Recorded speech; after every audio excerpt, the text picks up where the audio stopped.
મુંબઈમાં ભારે વરસાદને કારણે હાર્બર લાઇન પર લોકલ ટ્રેનો મોડી પડી. મુંબઈમાં ભારે વરસાદના કારણે જનજીવન પ્રભાવિત થયું છે. શહેરભરમાં થયેલા મુશળધાર વરસાદને પગલે તિલકનગર અને કુર્લા સ્ટેશનો વચ્ચેના રેલવે ટ્રેક પર પાણી ભરાઈ ગયા છે, જેના કારણે હાર્બર લાઇન પર લોકલ ટ્રેનો મોડી ચાલી રહી છે. આજે 16 ઓગસ્ટ 2025ના રોજ વહેલી સવારથી જ રેલવે ટ્રેક પાણીમાં ગરકાવ થવાના દ્રશ્યો જોવા મળ્યા, જેના પરિણામે પ્રવાસીઓને ભારે હાલાકીનો સામનો કરવો પડ્યો હતો. ભારતીય હવામાન વિભાગ દ્વારા મુંબઈ માટે રેડ એલર્ટ જાહેર કરવામાં આવ્યું છે, જે દર્શાવે છે કે શહેરમાં આગામી દિવસોમાં પણ ભારે વરસાદ ચાલુ રહેવાની શક્યતા છે. મુંબઈ પોલીસે નાગરિકોને બિનજરૂરી મુસાફરી ટાળવા અને સાવચેતી રાખવા અપીલ કરી છે.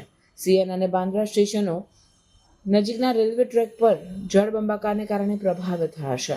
રેલવે અધિકારીઓના જણાવ્યા અનુસાર પાણી ભરાવાના કારણે ટ્રેન ધીમી ગતિએ ચાલી રહી છે અને અનેક સેવાઓમાં 10 થી 25 મિનિટનો વિલંબ જોવા મળી રહ્યો છે.